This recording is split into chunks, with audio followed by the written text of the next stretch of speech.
To Afghanistan now, where rescuers are struggling to reach villages in remote mountainous areas after a powerful earthquake. The United Nations says at least 800 people have been killed and entire villages have been destroyed. An estimated 2,000 people have been injured, according to the UN's humanitarian agency. The number of casualties is expected to rise. Well, some casualties have been airlifted to safety. The Taliban is appealing for urgent help from international aid organisations. Our correspondent Yogita Lamai has travelled to the epicentre of the quake and just sent this report. In treacherous terrain where cars and diggers can't reach, they use their bare hands to pull out the dead and injured. In the middle of the night, while people slept, the quake struck. Their mud homes collapsed over them. This part of the eastern Kunar province, home to tiny hamlets, too difficult to reach even at the best of times. Now many are completely flattened. It'll take days before we know the full scale of the disaster. I survived with an injury to my head, but you can see a lot of people have been killed here. The whole village has been destroyed, says Wazir Khan.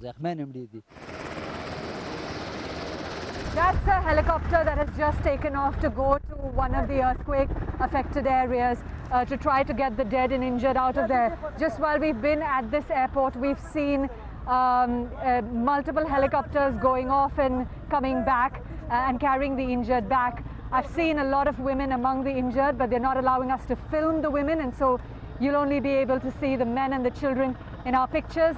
But this really has been a crucial lifeline today because the affected areas, you can't really access them by road.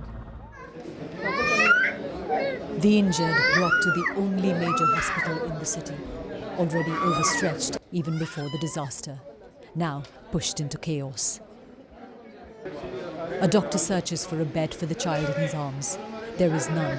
Every inch of space is being used. The child is 3-year-old Nasibullah. His twin sister and his younger brother died in the earthquake. His father, Mir Zaman, says he pulled his dead children out of the rubble himself. It was dark. There was no light. Someone lent me a lamp, and then I used a shovel and a pickaxe to dig them out. There was no one to help because everyone was affected. So many people died in my village. Some are still buried. Whole families have died. For a country already reeling under a crisis of hunger and a severe drought, this disaster is another cruel blow. Yogita Lamai, BBC News, Jalalabad. Well, we can talk about this now to Peter Galbraith, who's the former US diplomat and former Deputy United Nations Envoy to Afghanistan and author, academic and policy advisor. Peter Galbraith, thank you so much for being with us. The Taliban are appealing for international aid. Do you think much is going to be coming to Afghanistan from the rest of the world? Yeah, I think the first point that one has to say is what a tragedy for a country that has far more than its share of tragedies. I don't expect a big inflow of aid. It certainly won't come from the United States, where Donald Trump has eliminated the U.S. Agency for International Development, the principal agency in the U.S. government to provide disaster assistance. It won't be coming significantly from the United Nations, in part because the United States is cutting its funding for the United Nations, even pulling back on its assessed contributions, the ones it's obligated to pay. The Taliban are not very popular any place.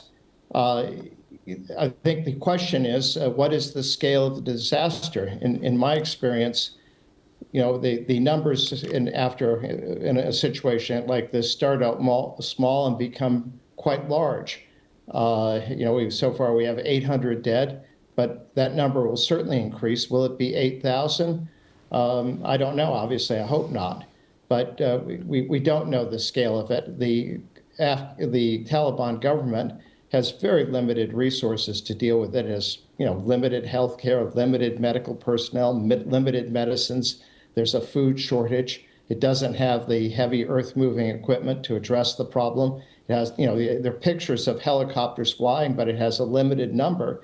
And you just compare that to the previous government, which had a lot of resources and which had the resources of the United States, NATO, and the United Nations as disposal. So do you think anybody will come to Afghanistan's help at this time of desperate need? Well, I certainly hope so. And I wish that, obviously, I wish the United States would. I wish that the UN would. The U.S. won't. The UN doesn't have resources. India has, offered help, and India has, trained people. It would be interesting to see whether China does anything because it has cultivated relations with Afghanistan, and it has experience with earthquakes and disasters.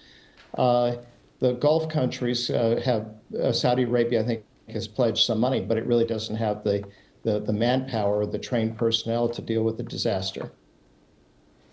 Okay, Peter Galbraith, thank you very much indeed. And let me just ask you a further question about Afghanistan. I mean, it has been through so much suffering, hasn't it, over so many years. Do you feel that life, obviously, under the Taliban, when there is a disaster of this kind, makes things even worse than they were before? Well, obviously it does. When you have food shortages, when you have extremists running the country, and then you have a natural disaster, it makes things worse. There's an interesting point, which is that the way governments handle natural disasters, if they handle them badly, it can spell the end for the government. This was true, for example, for the Pakistani government and their mismanagement of the typhoon in East Bengal, now Bangladesh, in 1971. Though it wasn't a natural disaster, the Soviet Union's mismanagement of the meltdown of Chernobyl nuclear reactor helped lead to the downfall of the Soviet Union. I don't think this is a disaster of that scale, but it does demonstrate the isolation of the Taliban and their inability to do things to serve the people of the country. Just briefly, we have only a minute or so left. I mean, those cuts to American aid, foreign aid, what is your view of that? Well, it's disgraceful. The United States is by far the richest country in the world. It has been it's been at the forefront of the countries responding to disasters exactly like this. It was well over $100 million that was provided in 2024 when Joe Biden was president to the earthquake in Turkey, of course, an ally, and Syria, which is not. And then to do nothing, basically nothing, for a similar disaster in Myanmar. Okay, we're out of time, but Peter Galbraith, former US diplomat, thank you so much.